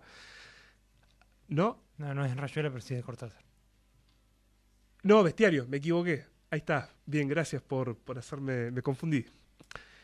¿Qué pasó? Llegaron a la última habitación y cuando estaban por entrar, suena un bom. Era el reloj que marcaba la hora. Y los indios del lugar, asustados, dejaron ese hogar y huyeron despavoridos.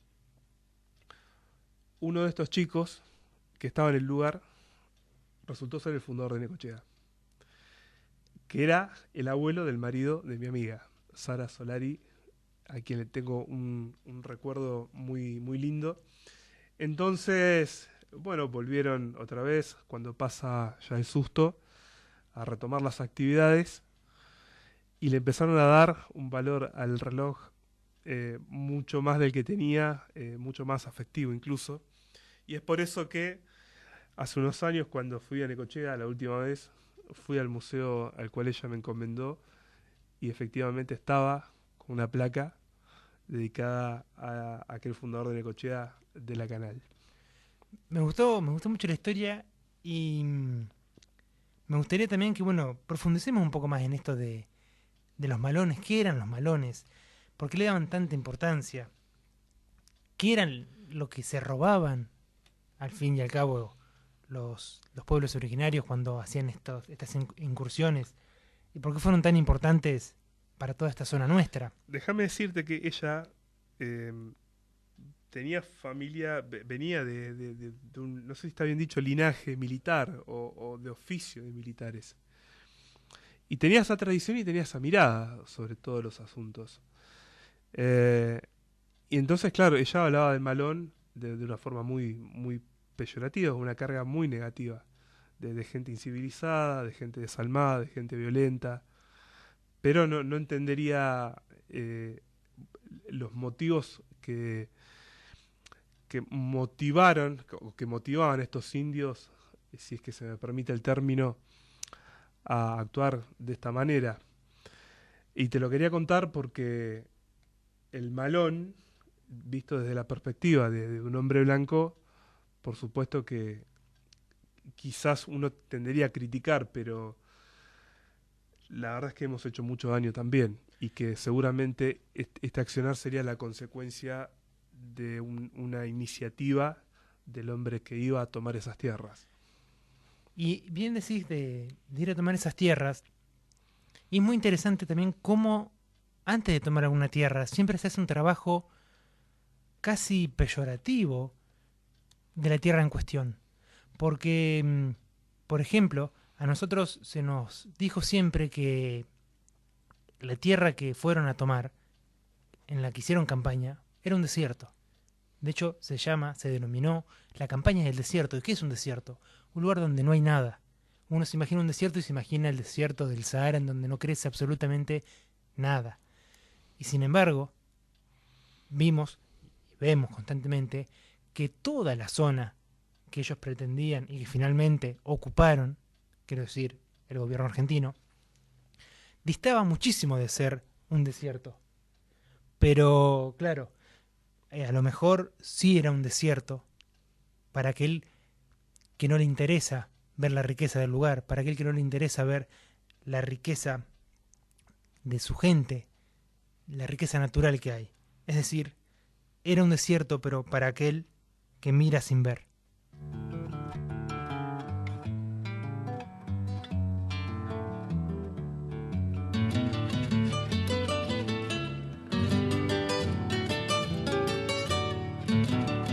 Para el que mira sin ver, la tierra es tierra nomás. Para el que mira sin ver, la tierra es tierra nomás. Nada le dice la pampa, ni el arroyo, ni el sausal. Nada le dice la pampa, ni el arroyo, ni el sausal.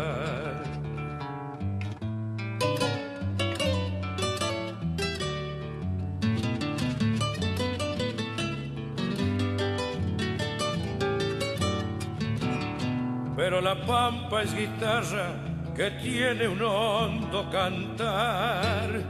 Pero la pampa es guitarra que tiene un hondo cantar. Hay que escucharla de adentro, donde nace el manantial. Hay que escucharla de adentro, donde nace el manantial.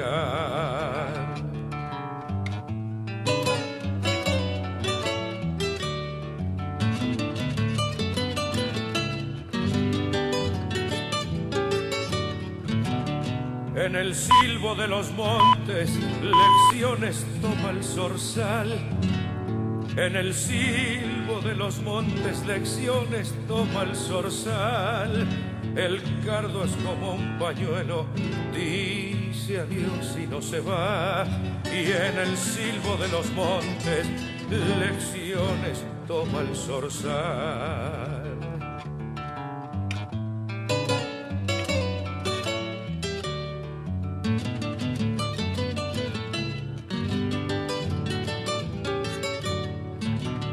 Campo adentro y cielo limpio, ya que es lindo galopear. Campo adentro y cielo limpio, ya que es lindo galopear. Y sentir que adentro de uno se agranda la inmensidad. Y sentir que adentro de uno se agranda la inmensidad. Un mundo en cada gramilla, adioses en el cardal. Un mundo en cada gramilla, adioses en el cardal. Y pensar que para muchos la tierra es tierra no más. Y pensar que para muchos la tierra es tierra no más.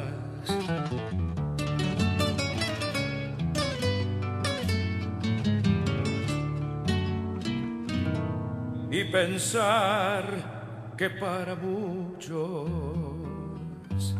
la tierra es tierra no más.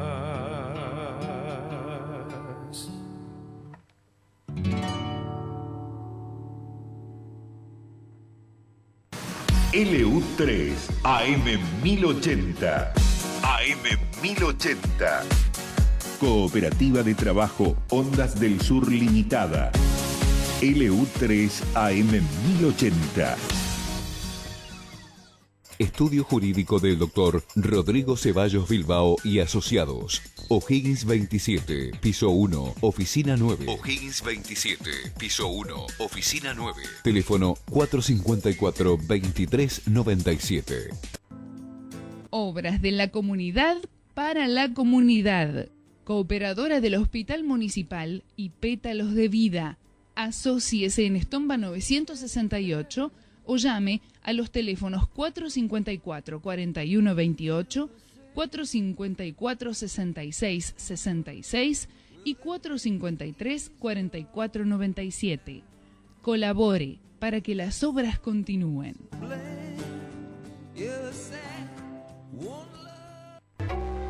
Sindicato de Personal de Dragado y Balizamiento Seccional Bahía Blanca.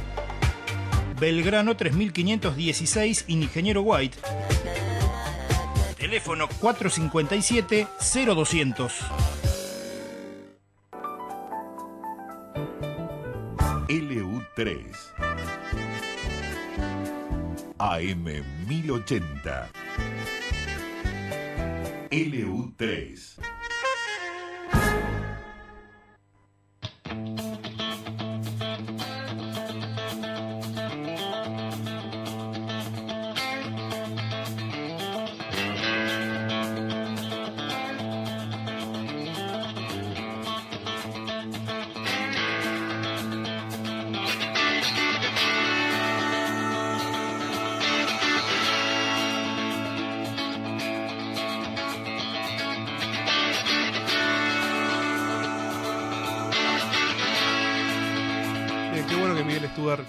Miguel Stuart, perdón, nos dio aire porque estábamos discutiendo y tenía que cortar.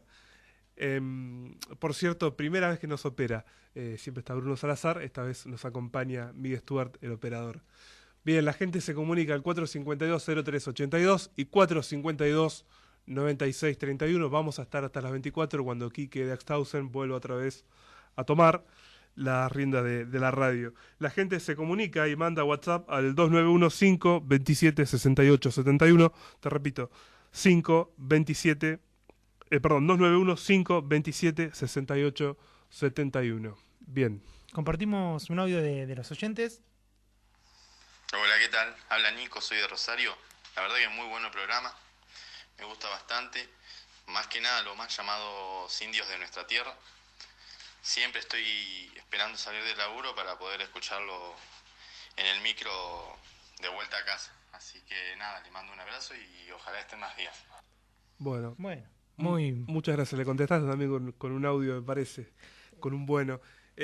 Muchas gracias por comunicarte, por mandarnos el audio, porque francamente, por lo menos a mis espaldas, es una mochila muy pesada la que está cargando en este preciso momento, pero queríamos homenajearlo y agradecerle públicamente, porque uno habla de LU3, la radio de Bahía Blanca, ¿no? Y el dial, y especula, llegará a tal lugar, no llegará a tal lugar, pero hoy tenemos lu3ondas.com.ar y podemos llegar a cualquier parte del mundo por internet y vivir cosas tan lindas como este audio que nos manda este oyente. Así que muchas gracias. Antes hablamos de los malones. Bueno, ¿qué eran los malones en sí? Era la forma de guerrear, podríamos decir, que tenían los aborígenes de aquí, los pueblos originarios de aquí. Permitime imaginarme esta llanura. No habría alambrados. No, por supuesto. No habría rutas, a lo sumo caminos, y algunos. No habría quizás contacto con aquella capital o aquel puerto de Buenos Aires que se iba a consolidar muchos años después como capital del Estado argentino.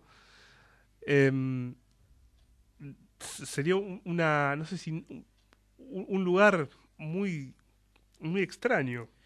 Era una llanura vastísima, tan vasta, en donde los límites no existían. El horizonte, la vista. El horizonte, claro, se perdía en la llanura. De hecho, nosotros quiero decir los habitantes de este suelo, particularmente de esta zona de La Pampa, estamos acostumbrados a ver una llanura infinita. Eso pasa en pocos lugares del mundo. Por lo general, hay distintos relieves, hay más montañas.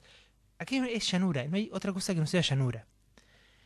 Y bueno, para principios del siglo XIX, los primeros hacendados, los primeros grandes terratenientes, estaban cerca de esta zona, y estaban también los primeros poblados, los primeros fuertes alrededor de los cuales se construían los primeros poblados. Tenemos, por ejemplo, Santa Fe, Luján, Tandil, Bahía Blanca misma. Y obviamente las personas tenían ganado, tenían vaca de cría. Sin embargo, para los ranqueles, por ejemplo, que eran los que estaban más cerca, no eran ganado ni eran cría, eran piezas de casa. Es decir, ellos los veían como piezas de casas.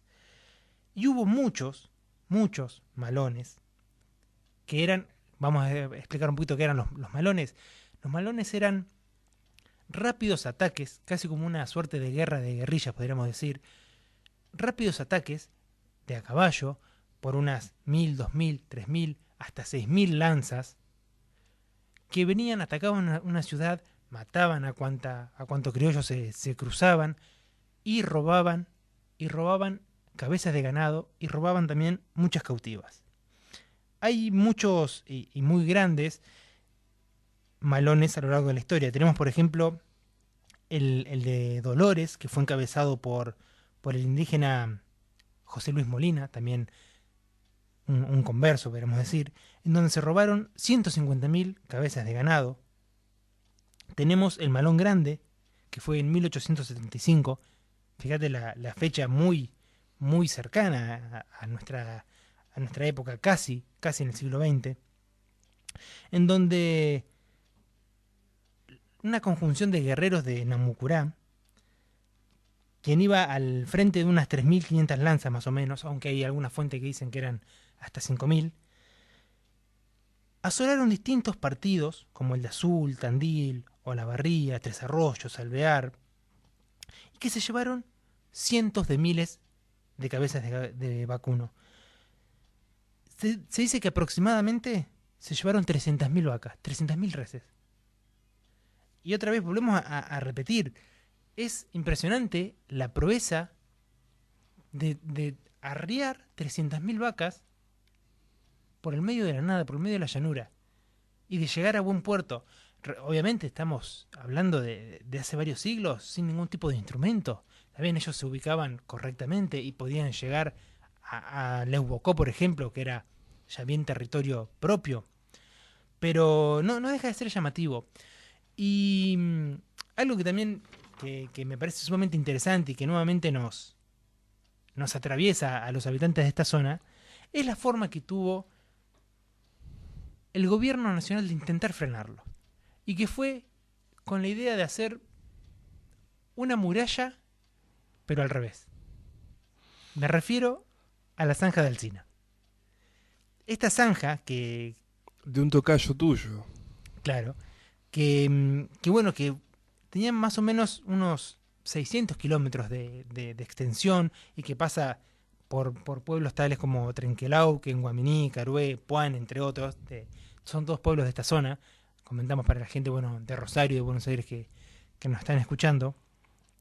Y que tenía unos 2 metros de profundidad, unos 3 de ancho, por 1 de alto, y un fondo finito de unos 60 centímetros. Entonces uno piensa, bueno, pero esto no impediría que pasen hacia el otro lado, si se quieren. Bueno, es verdad, los pueblos, los ranqueles pasaban, pero no podían traer las vacas, no podían traer la captura. Entonces, eso fue uno de los motivos, perdón, uno de los intentos fallidos en gran parte te diría, para poder contener estos malones. Acabo de aprender algo entonces. No sabía ese detalle de que en realidad la zanja estaba hecha más para no poder robar ganado. Claro, porque, a ver, no podían impedir que pasen porque iban a continuar pasando, pero ¿para qué pasarían si no podían volver con todo su ganado? Ganado que supuestamente comercializaban con el gobierno de Chile. El gobierno chileno le compraba a los indios ranqueles. Y esto es otra cosa que podríamos aclarar y que también escribe Mansilla, que los pueblos autóctonos tenían gran capacidad del diálogo, tenían gran capacidad también de comerciar y de hacer alianzas entre ellos y con el Huinca, con el Blanco también. Por ejemplo, con el gobierno de Chile en contra del argentino, o muchas veces también algunos pueblos se aliaron con el gobierno argentino en contra de otro pueblo aborigen. Muy bien. Después llegaría Roca con una idea un poco más ortodoxa, si se quiere. ¿Sí? Y estamos hablando del año aproximadamente 1840, más o menos 1850. Vos sabés que don Juan Manuel de Rosas gobernó la provincia de Buenos Aires en 2 etapas, del año 1829 al año 1832. Y me gustó mucho, no sabía esta historia de Manuel Rosas, porque don Juan Manuel de Rosas fue un hábil negociante e incluso apadrinó muchas personas, los puedo llamar originarios, a muchos indios, si se quiere. De hecho, cuando se escapa Mariano Rosas, cuando emprende la huida, luego tienen un intercambio de cartas con Rosas, en donde Juan Manuel les decía, ¿por qué te fuiste? Si vos hubieses necesitado algo, me lo hubieses pedido, yo te lo daba. Bueno, él le responde, le dice que él quiere estar con su gente, y sin embargo Rosas le dice, bueno, cualquier cosa que necesites, yo te voy a ayudar. Y esta carta última se la entrega con cientos de yeguas y de cabezas de vacuno a modo de ofrenda. Rosas a Juan Manuel. Juan Manuel a Mariano Rosas. A Mariano, recién dije Manuel, mira. Vos sabés, cuando se empieza a desmembrar, me hiciste acordar, cuando se empieza a desmembrar la unidad nacional allá por 1820, en aquel momento Rosas era un importante estanciero. Y en una de las batallas que Buenos Aires tiene con Santa Fe y con Entre Ríos, primero, se firma el Tratado del Pilar, y Rosas también indemniza a Santa Fe con 150.000 cabezas de ganado. Así que habría vacas para comer muchos asados. ¿Sí? Sí. No, está bien. Entonces, bueno, volvía recién, más que nada para poder conversar un poco sobre la unidad nacional o este proyecto de Argentina. Don Juan Manuel de Rosas gobernó, te contaba recién, primero en dos etapas, del 29 al 32, y ya después del 35 a 1852, cuando Urquiza se cansaría de bancar la prepotencia de Buenos Aires y decidiría, enfrentarlo en aquella batalla famosa de Caseros, donde perdería y terminaría exiliado en Inglaterra.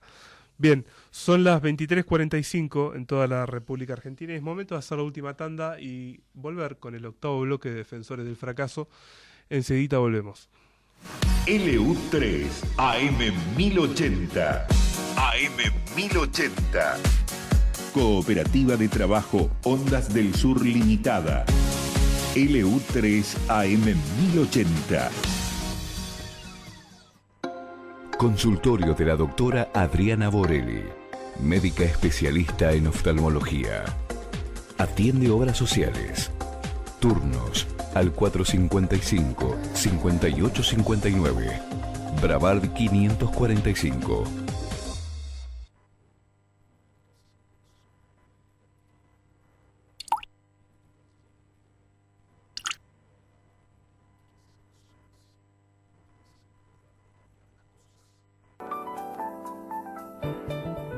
LU3 AM 1080. LU3.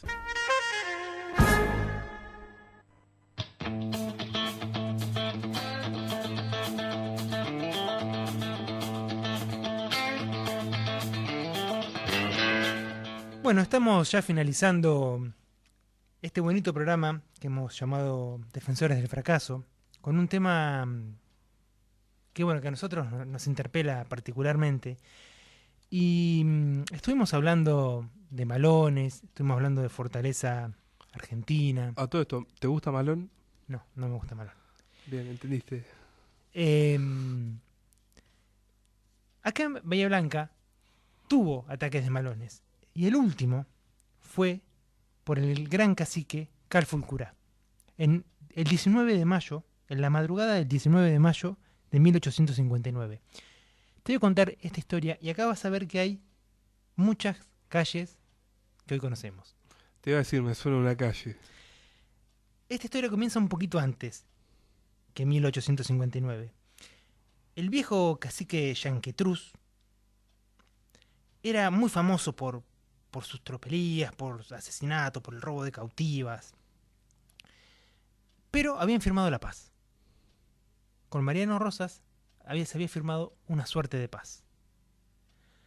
Sin embargo, y acá no nos queda más que confiar en algunas fuentes que son del gobierno nacional, por lo cual van a ser un poco malas quizás con Yanquetruz, le decían que era muy borracho, como tantas veces se ha dicho. Digamos, la historia de un ganador, ¿no? Por eso hay que tomarla con pinzas. Pero sí, claro. Se dice que la historia la escriben los que ganan. Sí, exactamente. Entonces dice que en una de sus borracheras, en la pulpería de Silva, frente a lo que era Fortaleza Protectora Argentina, es decir, Bahía Blanca, se armó una trifulca y fue muerto a cuchilladas Yanquetruz, que era, si no me acuerdo mal, el cuñado de Calfulcurá, fue muerto a manos de un oficial de la Guardia Nacional. Entonces, Calfulcurá, que detestaba a Yanquetruz porque competía con él, y varias veces se habían enfrentado, con esta muerte tenía la excusa perfecta para atacar y hacer un último gran malón contra la ciudad de Bahía Blanca. Entonces, ahora sí volvemos a la madrugada del 19 de mayo, que amaneció como todas las fechas patrias fría y lluviosa. Y entonces Calfulcurá, con sus capitanejos y 3.000 lanzas, entraron por el Bañado de Jiménez, lo que hoy conocemos como Parque de Mayo, y rodearon el fuerte. Un vecino dio aviso de este ataque al jefe, pero las tropas se limitaron a encerrarse con la población dentro del fuerte. Gran parte de toda la indiada atacó e incendió la pulpería en donde se produjo el asesinato de Yanquetruz, que se supone que era la pulpería de Francisco Iturria, que estaba en lo que hoy son las calles 19 de Mayo y Celarrayán, una parte histórica de Bahía Blanca. El resultado final fue unos 200 ranqueles muertos, los cuales fueron quemados en una pira, y muchos miles de cabezas de vacuno robados por Carfulcurá. Qué difícil pensar una vaca en 19 de mayo y Celarrayán el día de hoy. Pero bueno, qué interesante, y me gustó cerrar este programa para traerlo bien a nuestros pagos. A unas pocas cuadras de aquí, de donde nos encontramos, se produjo el último gran malón que tuvo lugar en esta zona. Y es muy interesante, y a mí me gusta siempre traer el pasado hacia la realidad y hacia los lugares actuales, aunque a veces nos decepcionen, como recién hablábamos de la zanja de Alsina, que quizás uno, o yo ingenuamente cuando la quise conocer, bueno, no era más que un pozo. Pero es muy bonito y es interesante recordar el pasado en el presente. ¿Cómo me dijiste se llamaba el Parque de Mayo? El Bañado de Jiménez. Bien, no, un dato interesante que no sabía. Bien, son las 23:51 en toda la República Argentina. Se acaba este programa, esta cuarta edición, este mes cumplido. Quién sabe hasta a dónde llegaremos. Nos queda hablar, yo te había propuesto que me gustaría la idea de conversar un poco sobre Pigüé. Sí, bueno, ya que los dos provenimos de ahí, podemos hablar de Pigüé. Bien. ¿Tenés algún mensaje?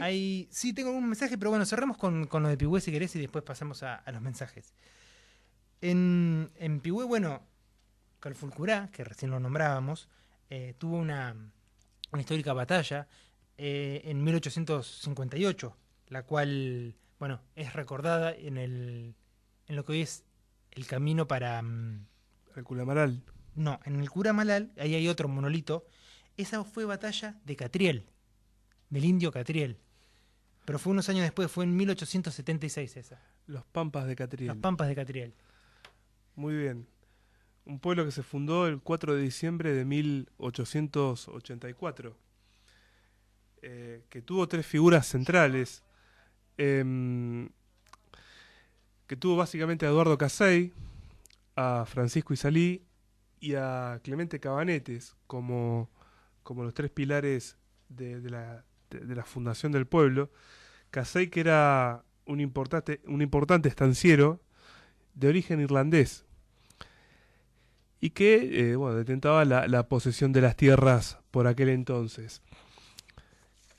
Clemente Cabanetes quiso comprárselas y fue así como llegaron a un acuerdo. Más tarde, Francisco Izalí sería el encargado de proveer a nuestra región, a la región de la que somos originarios, podría decir, con 40 familias que eran... Bueno, alguna vez la historia llega hacia nosotros como las 40 valientes familias de origen francés que venían de la ciudad de Rodez y de Aveyron a poblar estas tierras. Alguna vez también me demolieron el sueño y me dijeron que en realidad las familias que venían eran familias que vendrían aquí para quizás escapar de la cárcel en Francia, familias de origen humilde y que tenían roce con la delincuencia incluso, y que venían acá al sur de lo que sería Argentina a fundar esta ciudad de Pigüé que significa Pigüé, lugar de encuentro. También, curioso ahora que decís esto del lugar de encuentro, porque recordemos, como antes dijimos, que toda esta zona era zona de mucho encuentro entre las distintas poblaciones, entre los distintos poblados, porque justamente era el encuentro entre los pueblos de la Araucanía que tanto han influido en los que hoy reconocemos como ranqueles, tehuelches, y los indios de esta zona. Tenemos algunos mensajitos más para ir finalizando, así agradecemos a todos los oyentes. Bien, ¿querés pasarlos? Los paso. Chicos, buenas noches, muy bueno el programa, excelente. Todos los miércoles a las 10 estamos firmes escuchándolos. Un beso grande y gracias por enseñarnos tanto de la historia. Bueno, muy bonitos estos mensajes, la verdad que... Otra mochila. Sí. Un poco charlando, voy a contar una infidencia de nosotros, que bueno, un poco charlando, nos preguntábamos qué obteníamos haciendo este programa, si valía la pena hacerlo, porque era una apuesta grande que no sabíamos si le iba a gustar o no a la gente. Realmente que nos escuchen, que nos manden mensajes, es ya un agradecimiento, es una satisfacción muy grande para nosotros, pero también esta semana me ocurrió que yo me encontré leyendo, estudiando, investigando, me reencontré con la obra de Mansilla, por ejemplo, para intentar hacer este programa. Y yo creo que eso solo es ya bastante un pago suficiente. El mejorar un poco, tener algo que nos mejore un poco, que nos haga ser un poco más complejo, un poco mejor, yo creo que ya se justifica por sí solo. Obviamente que este programa es mucho más rico con la gente que nos escucha, que hoy tenemos saluditos de Rauch, que curioso, hoy pasamos una canción de Arbolito. Arbolito fue un cacique que fue justamente quien mató a Rauch. Y hace poco tiempo hubo una movida muy grande en este pueblo de la provincia de Buenos Aires, porque se cambia el nombre de Rauch a Arbolito, reivindicando un poco los pueblos originarios. También tenemos saludos de Pigüé, de Suárez, de Puan, y un especial saludo para la gente de Rosario y de Buenos Aires que nos escucha, que suponemos que nos han encontrado por YouTube quizás, o mismo por la página de internet. Así que bueno, un especial saludo para ellos también. Bien, y guardá los audios para cuando volvamos a tener alguna reunión con el director de esta emisora. No, lo que vale también decir, escuchando a la gente que nos acompaña, es tomar real dimensión de lo importante que es esta radio. Y en el primer programa, cuando dije que esto es una verdadera escuela de periodistas, más allá de que esto no sea periodismo, no deja de ser un medio de comunicación, y que de alguna manera también me toca a mí, certificar todo eso que me habían contado de esta increíble emisora cuando yo inicié mis estudios en periodismo deportivo allá por el año 2007. Bien, ¿queda algo más? Valentín Riera, son las 23:57 en toda la República Argentina. Siento hacerlo, quizás lo hago en exceso, pero lo voy a hacer también ahora. Pedirle disculpas a los oyentes porque realmente tengo la mente cansada, voy a confesarlo. Estuve todo el día estudiando para rendir mañana mi parcial de Derecho Laboral y de la Seguridad Social, una materia que me cuesta mucho en la carrera de abogacía en nuestra casa de estudios en la Universidad Nacional del Sur, y ando un poco lento la noche de hoy. Sí, así que, si el profesor está escuchando, le pedimos que lo apruebe, por favor. Sí, necesito aprobarla, sí, la verdad que sí. Pero bueno, pasando estos mensajes, yo también quiero decirte públicamente que soy un oyente de lujo de tus enseñanzas, de tus historias, de tus anécdotas, porque son muy lindas y yo también soy el primero que aprende de vos. Me sonrojo con estas presentaciones, así que ya dijimos, no han terminado bien las últimas veces que me han presentado tan bien. Bien, bueno, es momento de despedirnos. Ya termina este octavo bloque de estas 2 horas de este cuarto programa, de este cuarto miércoles que nos convoca a estar hoy en este estudio, en el estudio de la 1080. En esta noche fría, parecía que se venían los días primaverales, pero no. Vamos a tener que tener a mano las camperas por unos días más y guardarlas más adelante. Acá nos están diciendo que les gustaron mucho estos relatos, pero quieren que volvamos a Grecia otra vez. Bueno, cómo no. Es más, me dicen, quiero que vuelvan a Troya.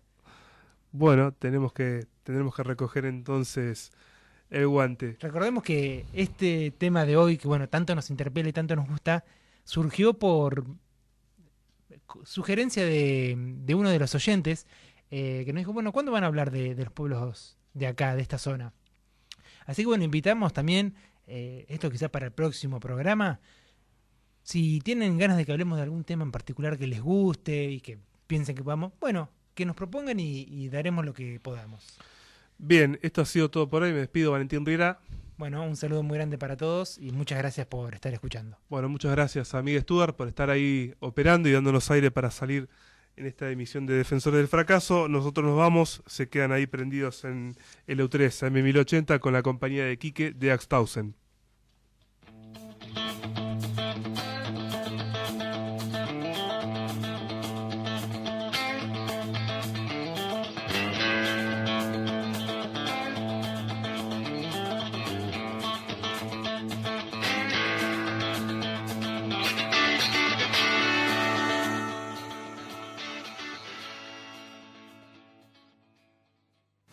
LU3 AM1080.